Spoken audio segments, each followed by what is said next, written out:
은혜를 사모하며 나오신 대형의 모든 가족들을 주님의 이름으로 환영하고 축복합니다. 지난 주일 사랑하는 담임 목사님께서 주신 말씀을 기억하면서 이렇게 한번 인사했으면 좋겠습니다. 끄트머리 자리에서 충성하십시오. 인사하겠습니다. 끄트머리 자리에서 충성하십시오. 일꾼의 정체성과 그 자리를 늘 기억하시면서 하나님 앞에서 충성되다 칭찬받는 저와 여러분들 되시기를 주님의 이름으로 축복합니다. 오늘 저는 마가복음 1장 14절과 15절의 이 말씀을 통해서 하나님의 꿈, 하나님 나라 복음이라는 제목으로 말씀을 나누고자 합니다. 여러분은 꿈이 있으십니까? 아니면 어린 시절에 혹시 꿈이 있으셨습니까? 제 어린 시절에 제가 초등학교 시절에 가진 꿈이 하나 있었습니다. 그 꿈은 바로 목사였습니다. 그렇게 놀라운 꿈입니까? 제가 왜 목사를 하겠다고 생각했는지 정확하게 모르겠습니다. 근데 제가 기억나는 것은 교회에서 권사님들이 저를 보시면 아이고 우리 정 목사님 이러면서 머리도 쓰다듬어 주시고 뭐 대견하다고 기특하다고 칭찬도 해주시고 그랬던 기억이 납니다. 제가 초등학교 시절에 분명히 제 꿈은 목사였습니다. 그런데요, 제가 중학교를 들어가면서 그 꿈을 접었습니다. 몇 가지 이유가 있긴 한데 가장 큰 이유는 평생 새벽 기도를 해야 된다는 사실 때문이었습니다. 어떻게 사람이 평생 새벽 기도를 할 수가 있는가? 중학생의 눈에 보기에는 그것은 사람이 할 짓이 아니었습니다. 저는 그것을 할 능력도 없었고 하고 싶지도 않았습니다. 그래서 아무 미련 없이 저는 그 목사의 꿈을 내려놨습니다. 아무런 미련이 없었습니다. 그런데 이 모태신앙이라는 게 무서워요. 들은 게 많잖아요. 그래서 늘 제 안에서 짓눌렀던 한 가지 뭔가 있었는데 그게 뭐냐면 하나님께 소원한 것은 갚아야 된다. 이게 늘 저를 짓눌렀습니다. 아마 모태신앙으로 신앙생활 하신 분들은 제 느낌이 뭔지를 아실 거예요.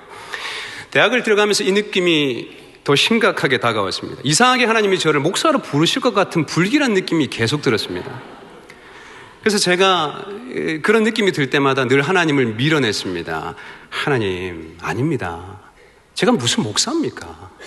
저는 그럴 만한 자격이 안 됩니다. 저는 그냥 음악으로, 성악으로 하나님 찬양하면서 영광 돌려드리겠습니다. 돈 많이 벌면 헌금도 많이 하겠습니다. 이러면서 제가 늘 하나님께 그렇게 기도를 하곤 했었습니다. 근데 제가 군 입대를 하고 나서 그때부터 성경을 제대로 읽기 시작하고 하나님 앞에서 기도를 제대로 하기 시작했습니다.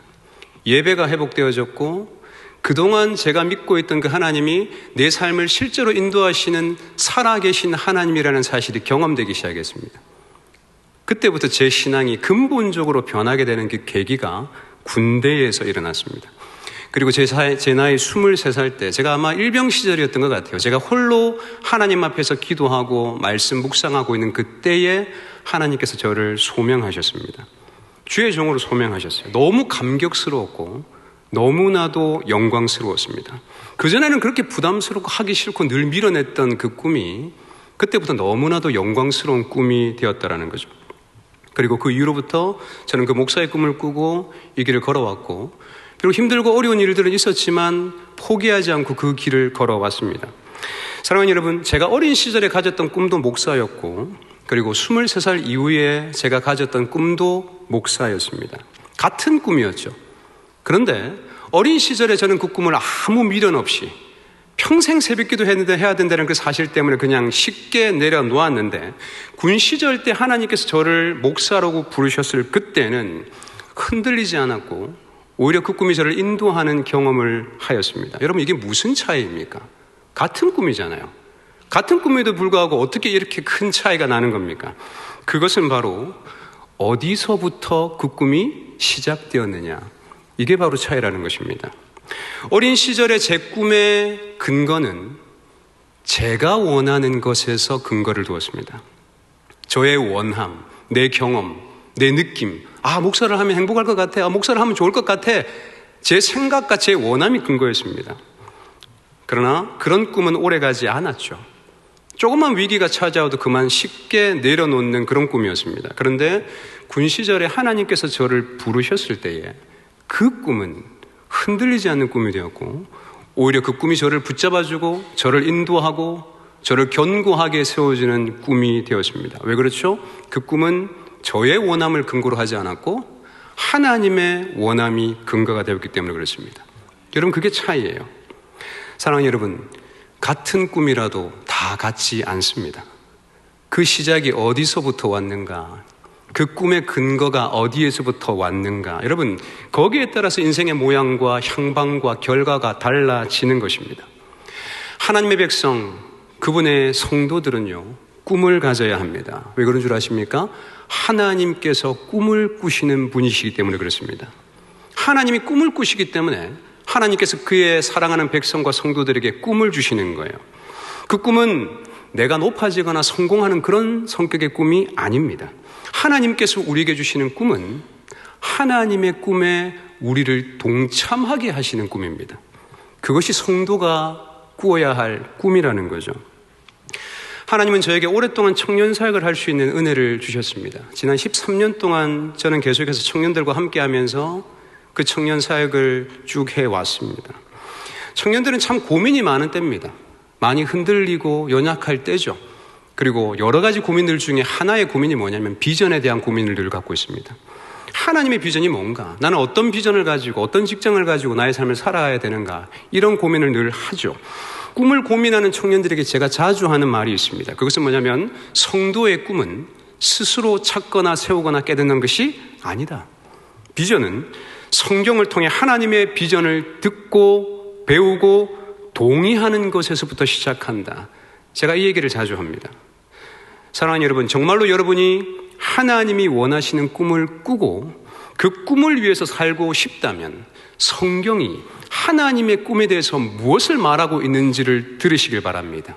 듣고 배우시길 바랍니다. 그리고 그 말씀을 깊이 고민하고 묵상하고 정리하면서 여러분의 전 존재가 그 말씀 앞에서 설득을 당하고 동의하고 그리고 엎드리는 시간을 가져야 합니다. 그게 우선이에요. 그렇게 하나님의 꿈에 내 삶을 온전히 내어드리고 동의할 때에 지금 나에게 주어진 이 상황과 이 여건 속에서 성령의 인도하심을 따라서 최선을 다하면 됩니다. 그러면 성령께서 하나님의 꿈을, 그 비전을 이루고자 하는 여러분의 그 소원과 마음을 기뻐하시고 그때부터 여러분의 인생을 구체적으로 인도하기 시작하실 겁니다. 하나님의 비전은 이렇게 세우는 거예요. 여러분, 이런 비전의 사람들이 다 되시기를 주님의 이름으로 축복합니다. 그렇다면 하나님의 꿈이 뭘까요? 하나님의 꿈이 뭔지를 알아야 우리도 그 꿈에 동참할 수 있을 것 아닙니까? 그 꿈은요, 바로 하나님 나라 복음입니다. 하나님은 태초 전부터 이 꿈을 꾸셨고 그리고 지금까지 이 꿈을 이루시기 위하여 일하고 계십니다.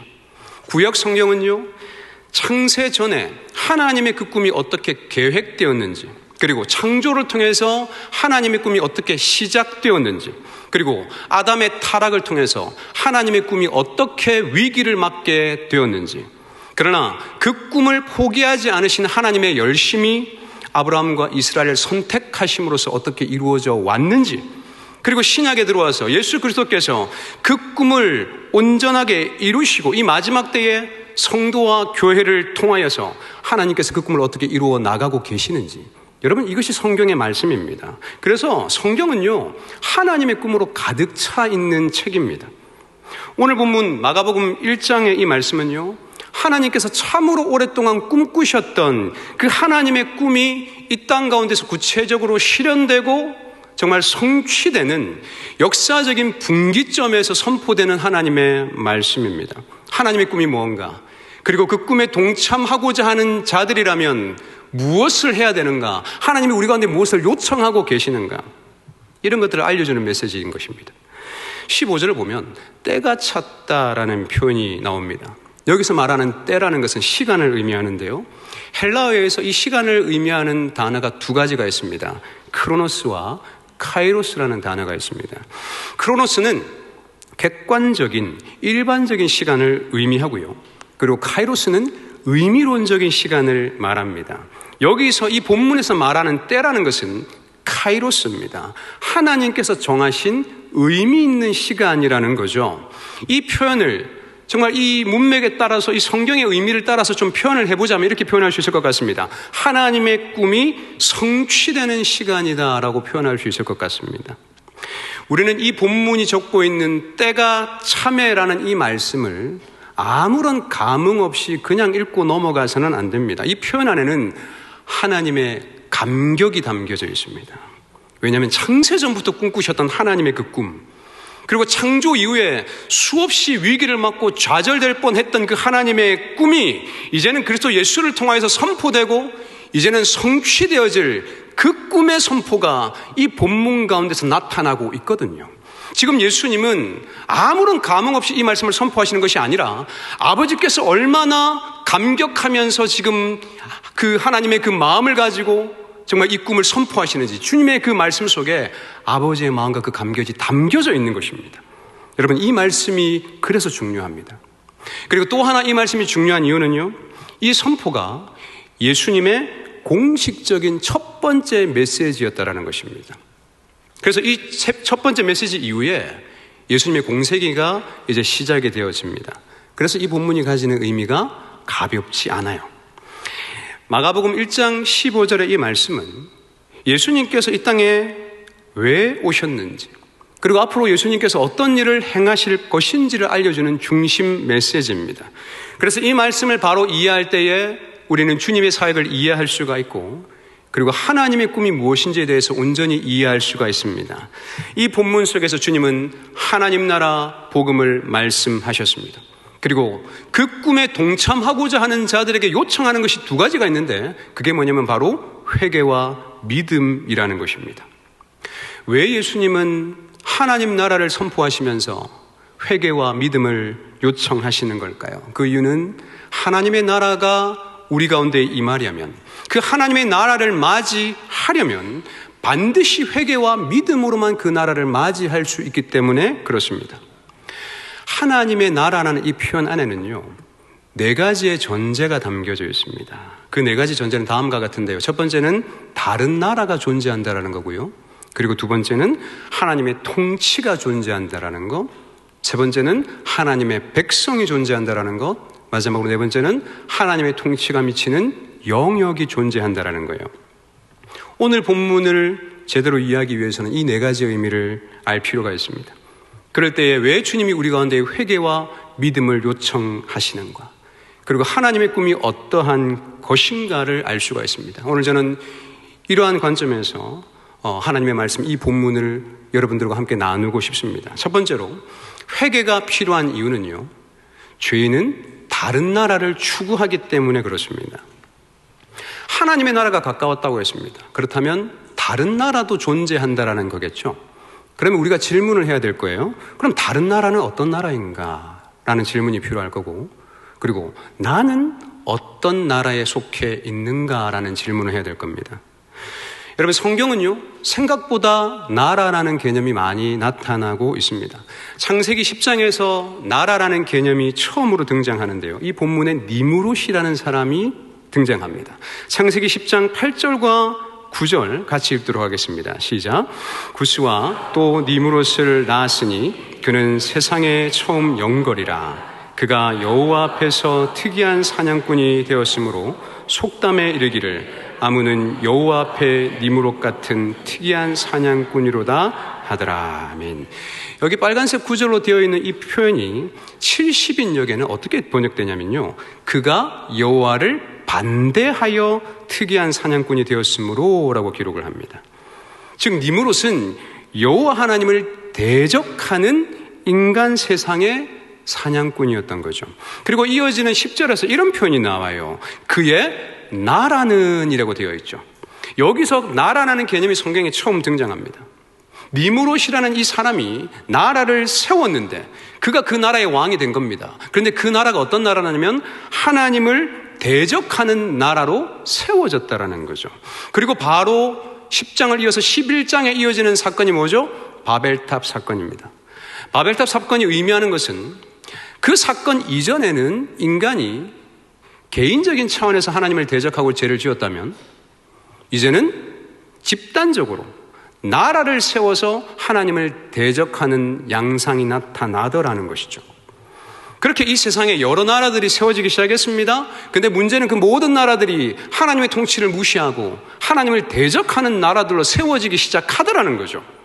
하나님을 대적하는 나라가 곳곳에서 세워지기 시작했다면 이제는 하나님께서 그 세상 나라들을 대적하고 그 세상 나라들과 맞서 싸울 하나님의 나라를 필요로 하시겠죠. 그래서 하나님께서 그 세상 나라를 대적할 수 있는 거룩하고 온전한 하나님의 뜻대로 살아가는 당신의 나라를 세우기 시작하는데 그 시작에 있어서 처음으로 택하여 부르시는 인물이 아브라함인 거예요. 그리고 그 아브라함을 통하여서 당신의 거룩하신 나라를 세워나가는 그 스토리가 구약에서 이어지는 겁니다. 그리고 신약에서는 그 나라가 믿음의 교회 공동체로까지 이어지는 것입니다. 세상 나라는요, 어떤 국가적인 민족적인 나라라기보다는요, 하나님의 통치를 인정하지 않고 그 원리를 대적하는 모든 이들이 세상 나라에 속해 있다라고 볼 수 있습니다. 이 세상 나라의 중심에 뿌리를 두고 있는 것이 뭐냐면 바로 죄입니다. 여기서 말하는 죄는 단지 법적으로, 도덕적으로, 윤리적으로 짓는 그런 범법 행위만을 얘기하는 것이 아닙니다. 그런 것은 죄의 열매에 해당할 뿐입니다. 죄의 본질은요, 자기 중심성입니다. 다른 말로 하면 내가 주인이다, 내가 내 인생의 왕이다 라고 여기는 교만된 마음의 그 태도가 바로 죄의 뿌리입니다. 하나님이 아닌 다른 것을 그 자기의 인생의 중심에 두는 거죠. 하나님 나라에 속하지 않는 모든 사람은 자기가 알든 모르든 하나님을 대적하는 다른 나라를 세우는 자들입니다. 자기 나라를 견고하게 세워요. 그게 돈이든 명예든 권력이든 어떤 형태로든 자기의 나라, 자기의 제국을 건설하면서 그렇게 살아갑니다. 여러분, 자기 나라를 견고히 세우는 일을 그치시길 바랍니다. 아무리 그 나라를 견고하게 세워도 그 나라는 여러분을 만족시키지 못할 것입니다. 오히려 뱀이 하와를 속였던 것처럼 그 나라가 여러분을 속일 것입니다. 그 나라를 견고하게 세우면 너는 행복해질 거야, 너는 그 어떤 만족과 평안을 얻을 거야 라고 속삭이겠지만 그 속임에 넘어가지 마시기를 바랍니다. 여러분, 그 나라는 여러분을 만족시킬 수 없습니다. 오히려 여러분을 위기에 빠뜨릴 겁니다.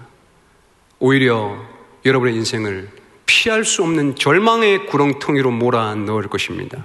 왜 그런 줄 아십니까? 지금 예수께서 선포하시는 하나님의 나라는요, 이 세상의 모든 나라를 완전히 무너뜨릴 강성한, 그 어떤 나라도 대적할 수 없는 광대한 나라이기 때문에 그렇습니다. 앞에서 제가 이 본문 말씀이 예수님의 첫 번째 메시지, 설교라고 말씀을 드렸습니다. 그런데 이 메시지는 단순한 설교가 아닙니다. 이 예수님의 선포는요, 그 당시 사회에서 전쟁을 시작할 때 선전포고하는 것 있죠. 선전포고의 관점에서 예수님의 메시지를 이해해야 됩니다. 성경에서 이 사도라는 단어가 등장합니다. 예수님께서 12명의 사도를 세우셨는데요, 이 사도라는 단어가 헬라어로 아포스톨로스라는 단어입니다. 그 의미는 보냄을 받은 자라는 의미예요. 우리는 이 단어를 종교적으로 기독교적인 용어로 이해를 하지만 당시에 이 단어는 군사 용어였습니다. 로마 군대의 사령관을 의미하는 단어가 아포스톨로스였습니다. 당시 로마는 굉장히 광활한 지역을 정복한, 다스리고 있는 그런 나라였습니다. 그래서 다양한 민족들이 공존했고요, 너무나도 광활한 지역에 퍼져 있었기 때문에 각 지역에서 로마를 대적하려고 일어나는 반란군들이 곳곳에서 일어나곤 했었습니다. 그때 로마는 군대를 신속하게 파견하여서 그 반란군들을 무찔렀습니다. 모든 길은 로마로 통한다, 이런 표현 들어보셨죠? 로마의 길이 그토록 굉장히 수준 있게 잘 닦인 이유가 이겁니다. 먼 거리에 있는 적이라도 신속하게 달려가서 반란군을 무찌르기 위해서 로마의 도로가 굉장한 수준으로 발전되었던 것이죠.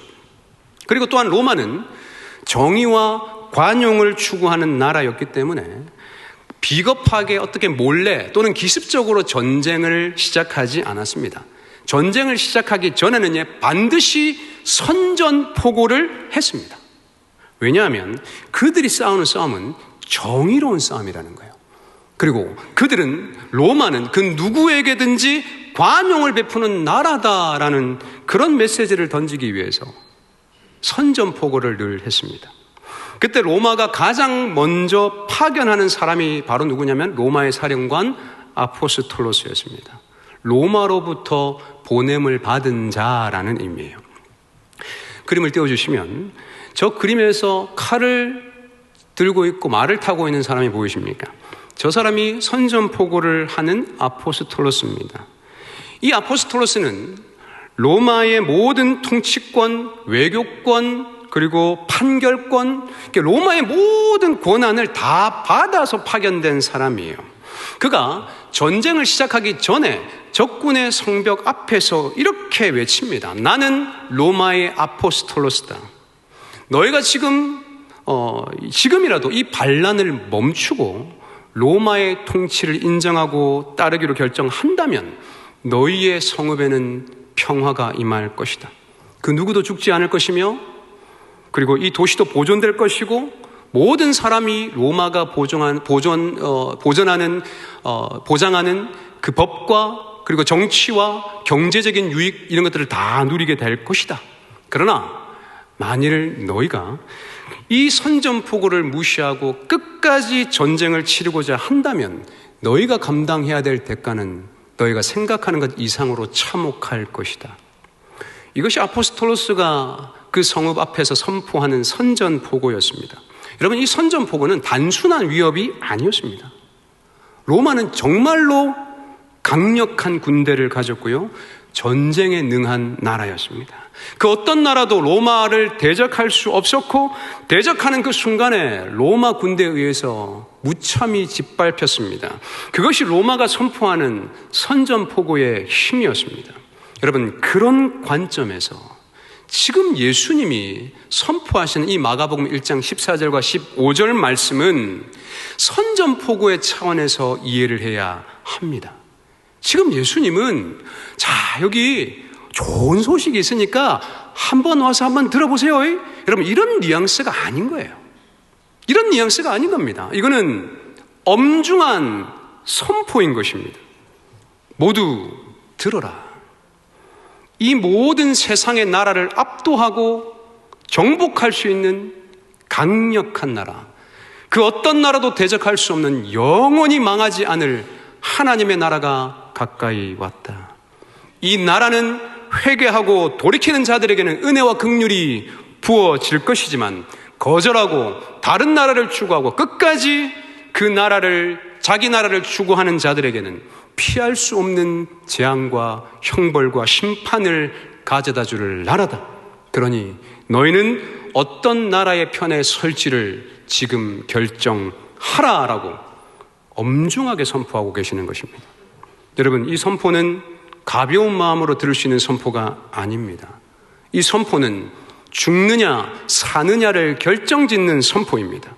역사상 가장 강력한 나라, 그 무엇으로도 막을 수 없는 최고의 나라가 세워졌으니 너희가 지금 어느 편에 설 것이냐, 이것을 결정하고 요구하는 엄중한 선포가 바로 이 본문에 주님께서 말씀하시는 선포라는 것입니다.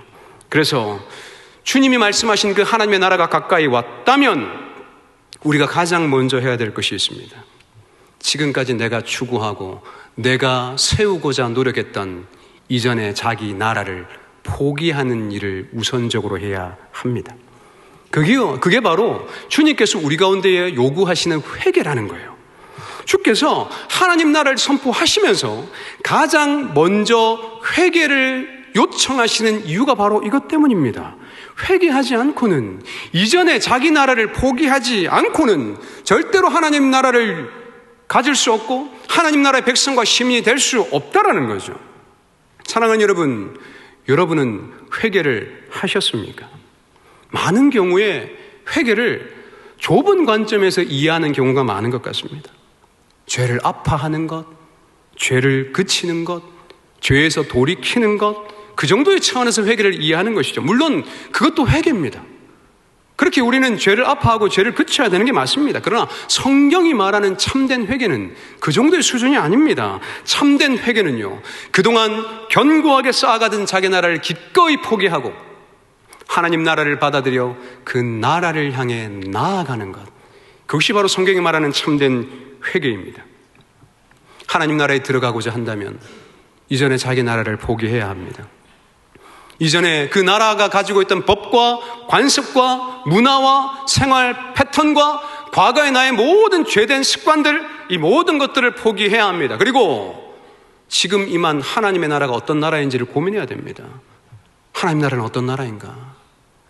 하나님의 백성으로 살고자 한다면 나는 무엇을 해야 되는가? 하나님의 백성은 무엇을 배우고 어떤 가치를 따라서 살아가는가? 그리고 하나님 나라를 유익하게 하기 위하여 나는 무엇을 해야 하는가? 여러분, 이런 것들을 배우고 고민하면서 이전과는 전혀 다른 삶의 방식으로 살아가는 것이 하나님 나라 백성의 삶이라는 것입니다. 여러분, 이게 바로 회개입니다. 그래서 저는 그 회개를 하나님 나라를 향한 여정이라고 부르고 싶습니다. 아무런 목적 없이 돌이키는 그런 게 아니고요. 단순히 죄를 안 짓는 정도가 아니고요. 하나님 나라라는 분명한 목적을 향해 돌이키고 이제는 그 나라를 향한 새로운 여정을 시작하는 그것이야말로 주님이 우리 가운데 요청하시는 회개인 줄 믿습니다. 사랑하는 여러분, 진정 여러분은 하나님 앞에서 회개하셨습니까? 죄 짓지 말아라, 선하게 살아야 된다. 여러분, 이 정도는 다른 모든 종교도 다 요구하는 겁니다. 기독교만 요구하는 게 아니에요. 다른 종교도 다 회개를 요구합니다. 그러나 기독교가 말하는 회개는 그 정도 수준이 아닌 겁니다. 하나님 나라가 어떤 나라인지를 고민하고 이제는 그 나라에 속하기 위해서 이제는 그 나라를 향한 새로운 여정을 시작하는 것, 그것이 성경이 우리 가운데 요청하는 참된 회개인 것입니다. 이 회개를 이루는 저와 여러분들 되시기를 주님의 이름으로 축복합니다. 두 번째로, 하나님 나라 복음은요, 믿음을 필요로 합니다. 학창시절에 혹시 사회 시간에 배웠던 국가의 3요소 기억하십니까? 국가의 3요소가 뭐죠? 국민과 주권과 영토. 공부 열심히, 그죠? 네. 자, 이 세 가지가 있어야 독립적인 나라가 구성이 됩니다. 그런 것처럼 하나님의 나라도 이 세 요소를 다 가지고 있습니다. 제가 앞에서 하나님 나라의 그 표현 안에 담겨져 있는 네 가지의 전제를 말씀드렸죠. 다른 나라가 있다는 것은 제가 앞에서 말씀드렸던 회개에 대한 부분이었고요. 두 번째와 세 번째, 네 번째에 대한 부분이 하나님 나라의 구성 요소에 해당합니다. 이 세 가지 요소는 믿음이 어떠한 것인지를 우리 가운데 가르쳐 줍니다. 하나님 나라를 구성하는 3요소는요. 첫째는 하나님의 통치가 존재한다는 것인데 이것은 주권에 해당하고요. 그리고 하나님의 백성이 존재한다는 것은 국민에 해당합니다. 그리고 하나님의 통치가 미치는 영역이 존재한다는 것은 영토에 해당합니다. 하나님 나라의 3요소가 잘 드러나죠. 이 세 가지 요소가 믿음이 무엇인지 그리고 왜 믿음을 필요로 하는지를 우리 가운데 알려줍니다. 대한민국은 자유민주주의 국가입니다. 민주주의의 주권은 국민에게 있고 국민이 이 나라의 주인이죠. 그런데 하나님 나라의 주권은 국민에게 있지 않습니다. 하나님 나라의 주권은 하나님께 있습니다. 그래서 하나님의 나라는 민주주의가 아닙니다. 하나님 나라의 주권은 하나님의 통치이고 그래서 그의 나라는 하나님의 것이고 그분의 백성도 하나님의 것입니다. 그래서 하나님 나라에 속하고자 하는 모든 사람은 내 삶의 주권을 하나님께 양도하는 일이 있어야 됩니다. 이제는 내 삶의 주인이 내가 아닌 겁니다. 내가 살아갔던, 내가 추구했던, 내가 원했던 삶의 방식이 이제는 나의 것이 아니라 이제는 내 삶의 주인이 하나님이시고 그분이 나의 왕이시고 그분이 나를 통치하시고 그분이 나에게 요구하시는 그 모든 것들을 내가 순종하고 따르겠습니다. 그분이 내 인생의 왕이십니다라는 것을 인정하는 것, 이것이 바로 믿음입니다. 믿음의 삶이라는 것은 바로 이런 거예요. 그리고 두 번째로 내 삶의 주권을 하나님께 내어드리면 그 순간 우리의 신분이 바뀝니다. 하나님의 자녀와 그분의 백성이 되죠. 하나님 나라의 시민권을 얻게 됨으로써 이제는 하나님 나라의 국민이 되는 겁니다. 이 또한 복음을 믿음으로 가능합니다. 그리고 세 번째가 영토인데요. 하나님의 통치를 따라 살아가는 국민의 삶을 통해서 영토가 드러납니다. 흔히들 하나님의 나라는 눈에 보이지 않는 나라다라고 생각을 합니다. 물론 틀린 말은 아니지만 사실 하나님의 나라는 눈에 보이는 가시적인 나라이기도 합니다. 왜냐하면 하나님의 통치에 순종하는 사람들과 믿음의 공동체의 삶은 눈에 보이거든요. 대표적으로 여기 함께 모인 우리 대형교회 가족 공동체는 하나님 나라가 이 땅 가운데 임했다는 것을 보여주는 가시적인 증거입니다. 우리는 하나님의 말씀을 듣고 그분의 말씀을 따라 순종하는 삶을 살아가려고 애를 씁니다. 그 삶을 통해서 하나님 나라의 영토가 드러나는 거예요. 그래서 우리는 이 세상 가운데서 어떻게 하면 하나님 나라의 영토를 회복하고 드러낼 수 있는가? 그것은 그 복음을 믿고 하나님의 말씀을 따라 살아가는 믿음의 삶을 통해서 하나님 나라의 영토를 드러낼 수가 있습니다. 내가 속한 가정과 직장과 학교와 관계와 이 세상 모든 영역 속에서 하나님의 거룩한 백성으로서 하나님의 통치와 그 원리를 따라 살아가는 그 삶을 통해 하나님 나라가 이 땅 가운데 임했음을, 그 영토를 우리의 삶을 통해 가시적으로 드러낸다라는 것이죠. 세상 사람들이 믿는 자들에게 질문하는 것이 있습니다. 하나님이 어디 있냐? 하나님의 나라가 어디 있냐? 눈에 안 보인다라는 거죠. 눈에 보이지도 않는 하나님, 눈에 보이지도 않는 그 하나님의 나라 한번 증명해봐라. 그게 어디 있냐? 이렇게 요구를 합니다. 그런데요, 사실 그들이 하는 질문은요, 정말로 이론적으로 하나님의 존재를, 신 존재를 증명해 봐라, 신의 나라가 이론적으로, 과학적으로 증명이 되냐? 이런 차원으로 던지는 질문이 아닙니다.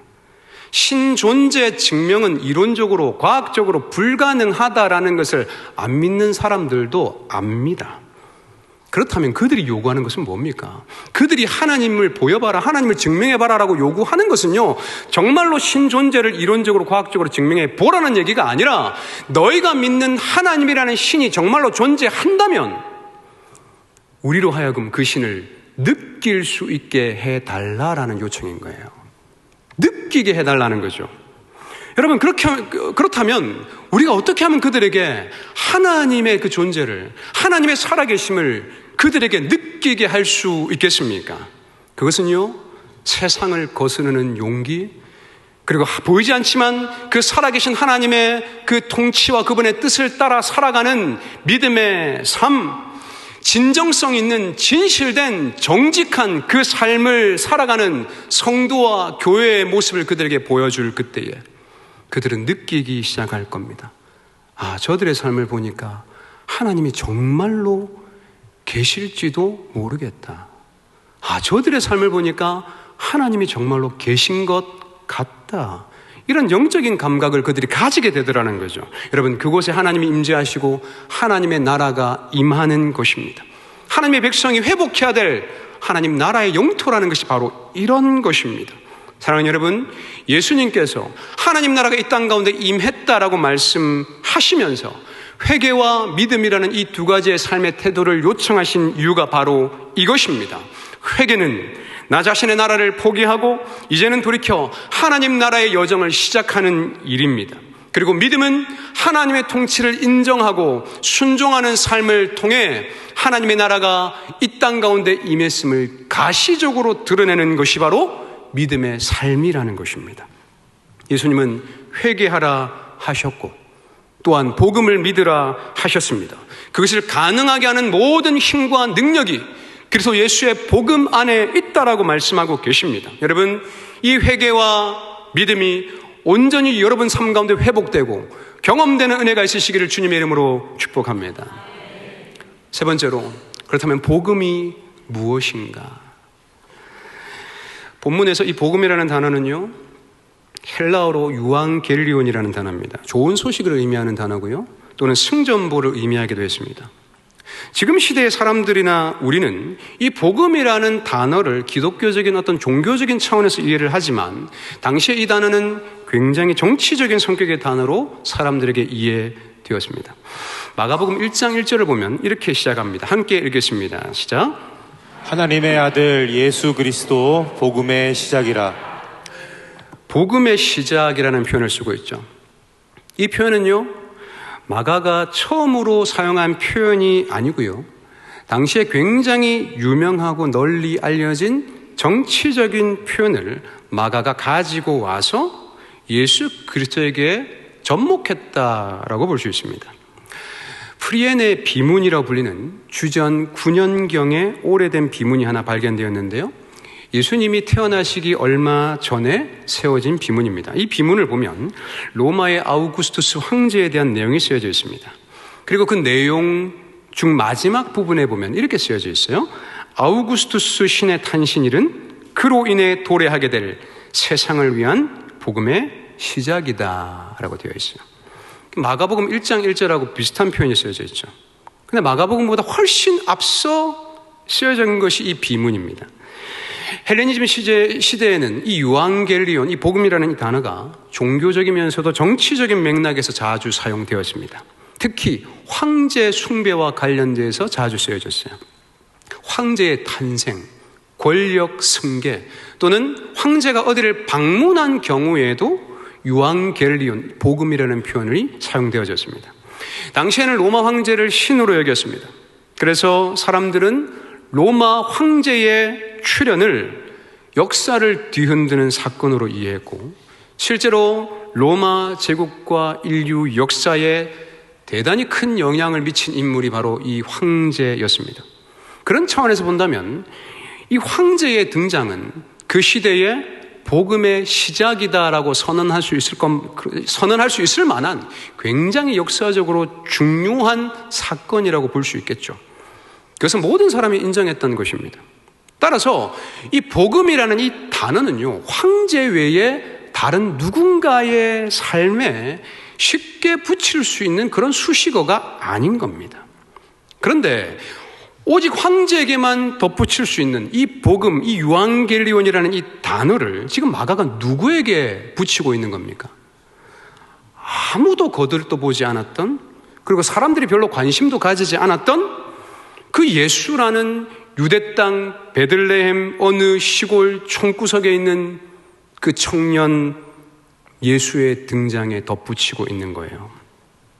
어쩌면 당시 마가복음 1장 1절을 처음으로 읽었던 사람들은 이런 황당한 느낌을 받았을 것 같습니다. 감히 로마 황제와 비교를 하고 있네?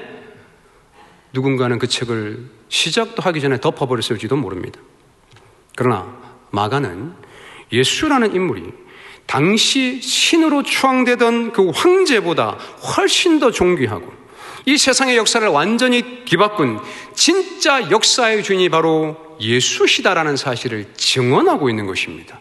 그 의도가 복음의 시작이라는 이 표현 안에 담겨져 있는 것이죠. 사랑하는 여러분, 여러분에게 묻겠습니다. 하나님의 나라는 그 어떤 나라보다 크고 광대한 나라인 줄 믿으십니까? 그리고 그 예수 그리스도라는 분은 당시 역사를 주도했던 로마의 황제보다 훨씬 크고 그 어떤 왕보다 크신 만왕의 왕이신 줄을 믿으십니까? 네, 맞습니다. 하나님 나라는 그 어떤 나라보다 광대한 나라입니다. 그 어떤 세상 나라도 대적할 수 있는 완전한 나라입니다. 그리고 그 예수 그리스도는 그 어떤 황제보다도 더 위엄 있고 위대하고 크고 광대한 만왕의 왕이신 분이 바로 예수 그리스도십니다. 우리는 그 하나님의 나라와 그 나라의 왕이신 예수 그리스도 앞에서 회개와 믿음으로 온전히 우리의 삶을 반응하고 내어드려야 될 줄 믿습니다. 그런데요 여러분, 당시 현실을 한번 생각해 보십시오. 지금 마가가 담대하게 예수는 하나님의 아들이시고 로마 황제보다 대단히 뛰어나고 위엄 있는 위대한 분이십니다 이렇게 외치고 있지만, 당시에 이 외침을 사람들이 기꺼이 받아들일 수 있었을까요? 사람들의 눈에 비치기에 정말로 예수라는 인물이 로마 황제보다 더 크고 위대한 인물처럼 비춰졌을까요? 만일 여러분이 당시 1세기를 살았던 그런 사람들이라 생각해 보십시오. 특별히 유대인들의 상황이 여러분의 상황이었다고 한번 생각해 보십시오. 그들은 나라를 빼앗겼습니다. 로마가 그들을 지배하고 있습니다. 너무나도 힘들고 어려운 역사적인 환경 가운데 그들이 놓여 있습니다. 그들은 나라를 되찾거나 역사의 흐름을 뒤바꿀 만한 힘이 없고 가진 것도 없었습니다. 그 일은 거의 불가능해 보였습니다. 그런 처지에 있던 자들에게 예수라는 분이 나타나서 너무나도 놀라운 선언을 하고 있는 겁니다. 그리고 마가는 그 놀라운 사건을 복음의 시작이라는 이 굉장히 강력한 표현을 사용하면서 증거하고 있습니다. 분명 놀라운 메시지이긴 합니다. 그러나 여러분들이 만일 그 1세기 당시의 사람들의 처지라고 생각해 본다면 이 메시지를 기꺼이 받아들일 수 있으셨겠습니까? 쉽지 않았을 겁니다. 왜냐하면 당시에 이런 주장을 함부로 했다가는 정치적으로 반역을 도모하는 집단으로 여겨질 위험성이 충분했기 때문에 그렇습니다. 그리고 또한 겉으로 보기에 예수라는 인물은 그 정도까지 특별한 인물로 보이지는 않았을 것이기 때문에 그렇습니다. 예수라는 사람이 당시에 어떤 군대를 구축해가지고 로마 군대를 대항해서 어떤 독립운동, 독립전쟁을 치렀던 그런 행동을 한 것도 아니고요. 힘이 있어 보이거나 싸움을 잘하게 생기지도 않았습니다. 사람들을 선동해서 어떤 사회적인 집단적인 운동을 일으킨 것도 아니었습니다. 그가 한 일은 그냥 하나님 말씀을 잘 전하고 복음을 전하고 연약하고 병든 그런 사람들을 찾아가가지고 그들을 고치는 능력을 조금 행했을 뿐 그 어떤 정치적인 행보도 보이지 않았습니다. 그리고 결정적으로 그 인물의 결말이 어떠했습니까? 사람들에게 잡혀가지고 너무나도 비참하게 십자가에서 처형을 당했습니다. 여러분, 그런 예수를 보면서 당시 상황 속에서 생길 수 있는 그 모든 위험성을 감수하고 그가 전하는 하나님의 나라를 받아들이기 위해서 회개하고 믿음으로 그를 따르는 삶을 살아가는 것이 과연 쉬웠을까요? 쉽지 않았을 겁니다. 그래서 처음에는 정말 유행처럼 많은 무리들이 예수를 따라서 그를 따라다니고 했었지만은 나중에는 정말로 그분의 제자가 되고 진정으로 자신의 삶을 내어드린 진짜 제자는 소수에 불과했다라는 겁니다. 초대 교회사를 공부해봐도 당시 사회에서 기독교는요, 주류가 아니었습니다. 철저히 사회적인 비주류였습니다. 사회를 주도하거나 힘을 발휘하거나 그 사회 속에서 큰 소리를 내는 그런 입장이 아니었다라는 거예요. 이처럼 예수가 전하는 하나님의 나라는 양면성을 가진 나라입니다. 영적인 관점에서 본다면 그 나라는 그 어떤 나라보다 크고 광대한 나라인 것이 맞습니다. 그러나 육적인 관점에서 본다면 하나님의 나라는 그리 매력적이지 않습니다. 힘이 있어 보이지도 않습니다. 돈이 많이 생길 것 같지도 않습니다. 오히려 그 나라에 속했다가는 고달플 것 같아요. 고생이란 고생은 다 할 것 같아요. 손해란 손해는 다 보면서 차별이란 차별은 다 받으면서 그렇게 살아야 될 것 같다라는 거죠. 여러분, 이것이 하나님 나라 복음이 가지고 있는 양면성이라는 것입니다. 사랑하는 여러분, 주께서 저와 여러분들에게 지금 선포하고 계시는 하나님의 나라라는 것은 바로 이런 나라입니다. 육적인 관점에서 본다면 이 나라 안에서 얻을 것이 별로 없을 겁니다. 오히려 많은 것을 포기해야 될 것입니다. 남들보다 높아지려는 것이 아니라 오히려 철저하게 낮아져야 할 것입니다.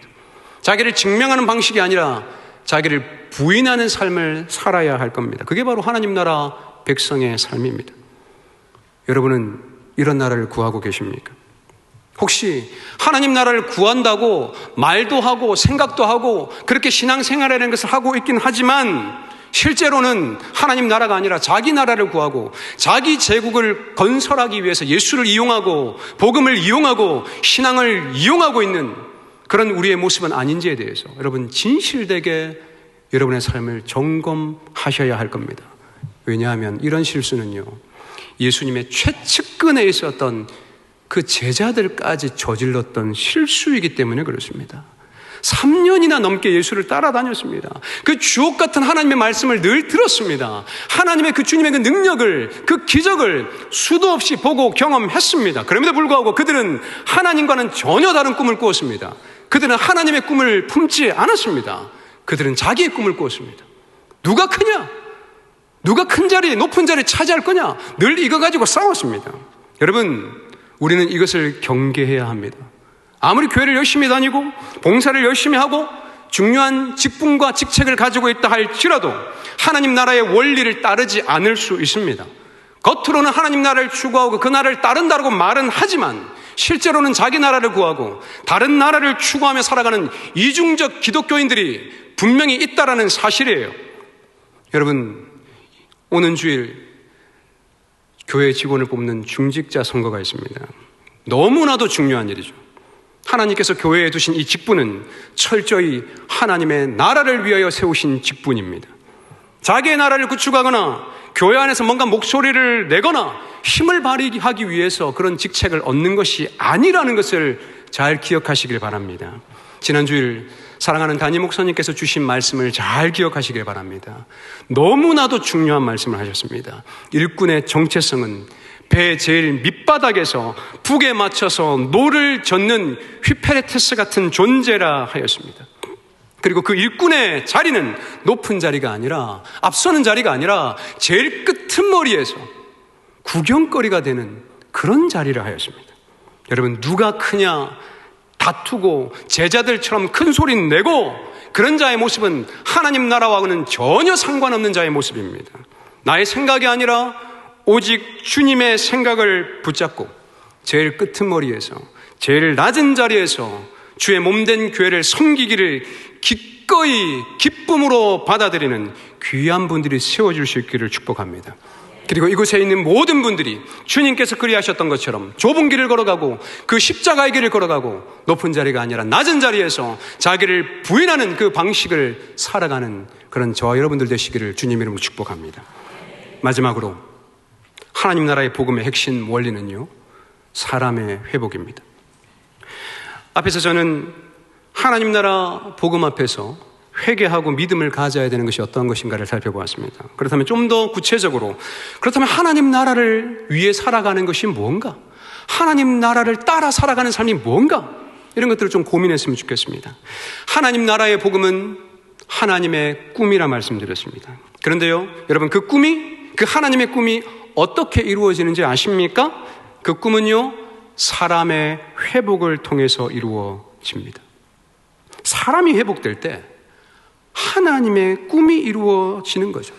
그래서 하나님 나라의 핵심 가치, 그 원리가 뭐냐라고 묻는다면 저는 사람의 회복이라고 대답할 것입니다. 여러분, 성경의 역사를 보십시오. 그 모든 성경의 역사는 사람을 회복시키는 역사입니다. 성부 하나님은 사람의 회복을 꿈꾸셨습니다. 성자 예수님은 사람의 회복을 위해 복음을 성취하셨습니다. 성령 하나님은 지금 이 순간까지도 사람의 회복을 위하여 일하고 계십니다. 제자들이 성령을 받고 난 이후에 그들이 사역했던 방향성과 목적이 어디에 있었습니까? 사람의 회복에 있었습니다. 그리고 사람이 회복되었을 때 그 사람들이 모인 공동체가 교회 공동체가 되었고, 그 교회 공동체는 지난 2000년 동안 사람의 회복을 추구하면서 지금까지 존속해 왔습니다. 이처럼 하나님 나라의 핵심 가치, 그 원리는 사람의 회복입니다. 여러분, 혹시 여러분 자신에게 이런 질문을 던져보신 적이 있으십니까? 나는 과연 하나님 나라를 위해서 살아가고 있는가? 여러분, 어떻습니까? 이 질문이 확 와닿으십니까? 이게 어떤 의미인지 좀 아시겠습니까? 만약에 이 표현이, 이 질문이 확 와닿지 않는다면 이렇게 한번 질문을 바꿔보시길 바랍니다. 나는 과연 사람의 회복을 추구하며 살아가고 있는가? 내가 과연 하나님 나라를 위해 살아가고 있느냐? 내가 정말 하나님 나라 복음을 위해서 삶을 살아가고 있느냐? 이게 정말 궁금하다면 내가 정말로 사람의 회복을 추구하고 있는가에 대한 이 질문을 가질 때에 그 답에 대한 질문, 그 답이 선명해질 거라 생각합니다. 그리스도인은 세상을 변화시켜야 된다. 여러분, 이런 표현을 많이 들어보셨죠? 저도 어릴 때부터 참 수도 없이 들었던 얘기입니다. 그리스도인은 세상을 변화시켜야 한다.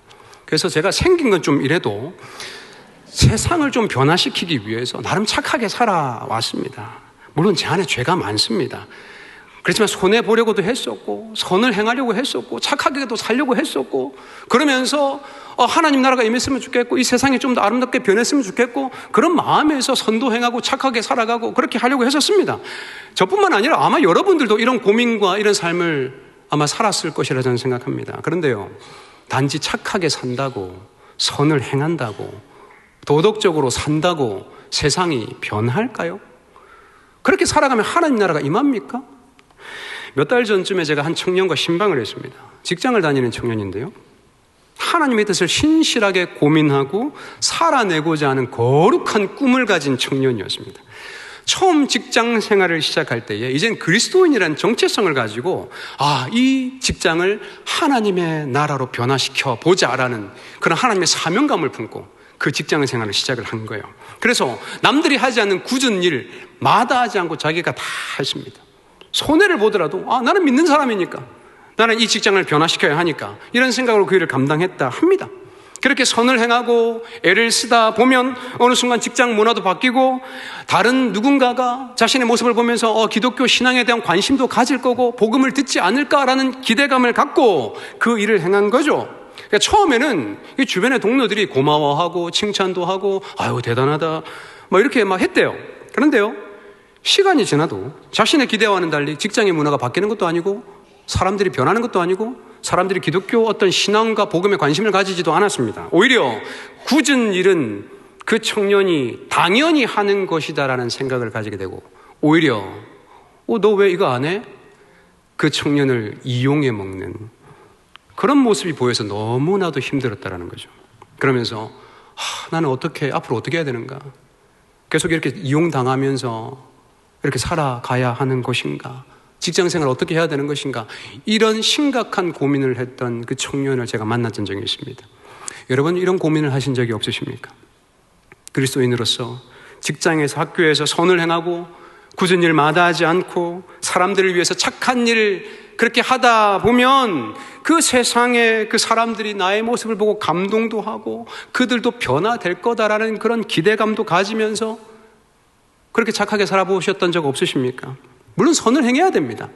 착하게 사십시오. 어디서든지 그리스도인은 선을 행하고 착하게 사는 것이 마땅합니다. 그러나 내가 선을 행한다고 해서 내가 착한 일을 많이 한다고 해서 그 직장이 하나님의 나라로 변하고 믿지 않는 사람들이 주께로 돌아오고 예수를 믿게 되는 일이 자연스럽게 일어날 것이다라고 생각하는 것은요, 굉장히 순진한 생각입니다. 근본적인 사람의 변화는요, 착하게 산다고 그리고 그 사람에게 선을 베푼다고 일어나지 않습니다. 그 정도는요, 다른 종교도 가르칩니다. 그리고 종교가 없는 사람들도 나름 착하게 살아가는 사람들이 많습니다. 주변에 있잖아요. 그죠? 얼마나 많습니까? 그런데 그 정도의 선함이, 그 정도의 착한 행실이 이 세상을 더 나아지게 만들었습니까? 약간의 따뜻함과 감동을 선사했을지는 몰라도 근본적으로 깨어진 이 세상과 전적으로 타락한 그 인간을 바꿔내지 못했습니다. 오히려 세상은 점점 더 어두워지고 더 죄악에 물들어갔고 이 세상의 역사는 더 망가져가고 있는 그 현실을 우리가 마주하고 있지 않습니까? 그렇다면 전적으로 타락하고 깨어진 이 인간, 이 세상을 근본적으로 변화시키고 회복시킬 수 있는 방법이 뭘까요? 유일한 방법은 바로 복음을 듣고 믿고 받아들이는 것입니다. 오직 복음만이 깨어진 인간을 살릴 수 있고 회복시킬 수 있습니다. 그래서 주께서 승천하실 때에 제자들에게 마지막으로 당부하신 말씀은요, 선을 행하라도 아니었고요, 착하게 살다 보면 사람들이 알아서 복음 믿게 될 거고 그곳에 하나님 나라가 임할 거다 이렇게 말씀하신 것도 아니었습니다. 주께서 제자들에게 마지막으로 명하신 가장 엄중한 메시지는 바로 전도였습니다. 왜냐하면 사람의 회복을 가능하게 하는 유일한 방법이 바로 전도이기 때문에 그렇습니다. 전도를 통해서만 이 깨어진 세상을 근본적으로 회복시키고 온전하게 바꿔낼 수 있기 때문에 그렇습니다. 예수님께서 마가복음 1장 14절과 15절 이 말씀을 선포하신 이후에 공식적으로 그 공생의 사역을 시작하시는데요, 그분이 공생의 기간 동안 하셨던 일이 뭔 줄 아십니까? 마태복음 4장 23절에 보면 예수님이 어떤 일을 행하신지를 선명하게 드러내고 있습니다. 함께 읽겠습니다. 예수께서 온 갈릴리에 두루다니사 저희 회당에서 가르치시며 천국 복음을 전파하시며 백성 중에 모든 병과 모든 악한 것을 고치시니. 아멘. 이 구절에서 알 수 있듯이 예수님께서 행하신 사역은 가르치고 전파하시고 고치신 사역입니다. 이 세 가지의 사역이 지향하는 바가 결국엔 사람의 회복입니다. 사람을 회복시키기 위해 가르치셨고 복음을 전파하셨고 또 연약한 자들을 고치셨습니다. 그리고 더 나아가 예수께서 결국엔 당신의 전존재를 던져 그 십자가의 고난과 질고와 그 죽음을 감당하신 이유 역시나 깨어지고 소망 없는 이 세상과 이 인간을 온전히 고치고 회복시키기 위하여 주께서 그리하신 것입니다. 하나님 나라는 단순히 선을 행하고 착하게 산다고 해서 임하는 나라가 아닙니다. 하나님 나라는 이 하나님의 나라가 임했음을 엄중히 선포하고 복음을 증거하는 그 증인의 삶을 통해서 임하는 나라입니다. 그래서 하나님 나라를 위해서 살고자 한다면 여러분 전도해야 됩니다. 복음 증거를 통해서 그 사람이 회복될 때에 그곳에 하나님 나라가 가장 강력하게 임하는 것입니다. 사랑하는 여러분, 하나님의 나라를 위해 살아가고 계십니까? 하나님 나라를 위해 살아가는 것은 사람의 회복을 추구하는 삶입니다. 사람의 회복을 추구한다는 것은 궁극적으로 전도하는 삶을 말하는 것입니다. 착하게 산다고, 선을 행한다고 하나님 나라가 임하지 않습니다. 사도들도, 초대교회 성도들도 착하게 살았고 선하게 살았습니다. 그러나 그들의 삶을 대표하는 수식어는 착하게 살았다가 아닙니다. 그들의 삶을 가장 잘 나타내주는 수식어는 전도자였습니다. 증인의 삶이었습니다. 그 일은 때로는 사람들을 불편하게 만드는 일이기도 했고 그 사회를 시끄럽게 만드는 일이기도 했습니다. 때로는 그 일은 위험천만한 일이기도 했습니다. 그러나 하나님의 나라가 어떤 나라인지를 그들은 바로 알았기 때문에 그들은 복음 전하는 일을 포기하지 않았습니다. 복음이 증거되고 그 복음을 듣고 믿고 받아들이는 자의 인생이 회복되고 변화되고 그리고 그곳 가운데 하나님 나라가 가장 강력하게 임한다는 것을 그들은 너무나도 잘 알았기 때문에 그들은 복음 증거하는 일을 포기하지 않았던 것입니다. 주께서 마태복음 6장 33절에서 우리 가운데 해주셨던 말씀을 기억하시길 바랍니다. 이 말씀은 하나님의 백성이 우선적으로 추구해야 될 삶이 무엇인지를 우리 가운데 알려주고 계십니다. 함께 읽겠습니다. 너희는 먼저 그의 나라와 그의 의를 구하라. 그리하면 이 모든 것을 너에게 더하시리라. 아멘. 그의 나라는 하나님의 나라입니다.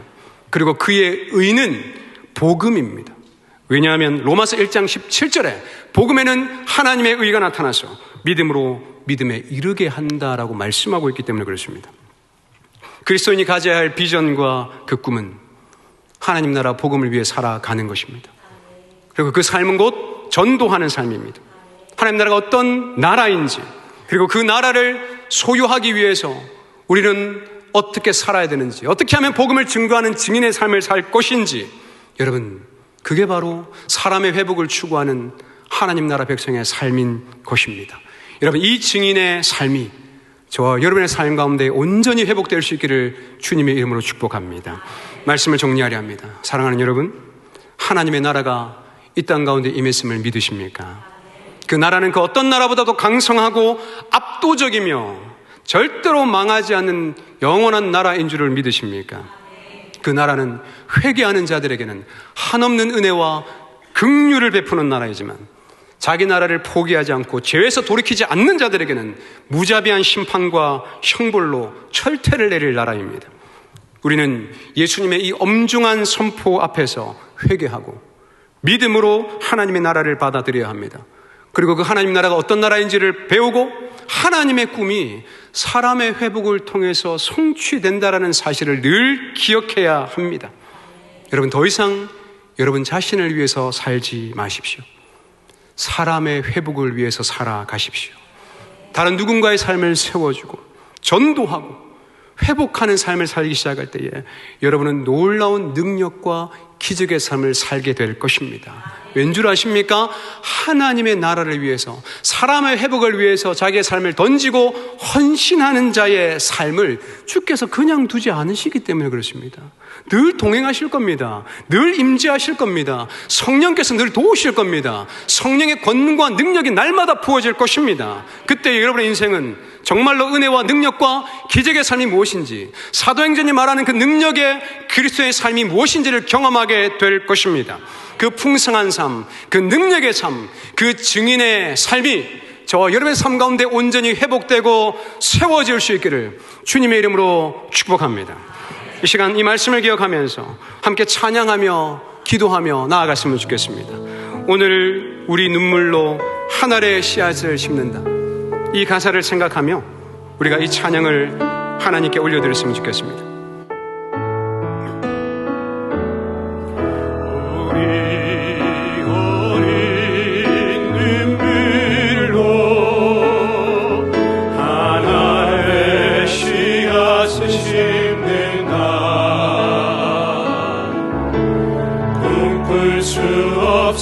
무너진 가슴에 저들의 푸른 꿈 다시 곧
이 시간 함께 기도했으면 좋겠습니다. 주께서 선포하신 나라는 단순한 소식이 아니라 했습니다. 이 세상 나라를 향한 엄중한 선전포고라 말씀드렸습니다. 그래서 우리는 주님의 그 엄중한 선포 앞에서 회개하고 내가 그동안 구축했던 그 세상 나라와 자기 나라를 다 포기해야 될 줄 믿습니다. 믿음으로 하나님 나라를 받아들이시길 바랍니다. 이제는 그 나라를 위해 살아가시기를 바랍니다. 하나님의 꿈에 동참하고 이제는 사람의 회복을 위하여 하나님이 기뻐하시는 그 꿈을 온전히 이루어드리는 복된 증인의 삶을 살아가시기를 바랍니다.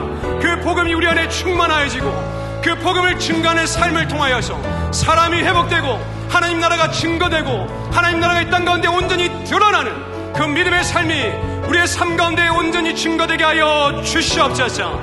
그 하나님의 꿈이 우리의 인생을 통하여 온전히 증거되게 하여 주시옵소서. 이 시간 우리의 두 손 들고 간절하게 주님 이름 간절히 부르짖고 통성으로 기도합니다. 주여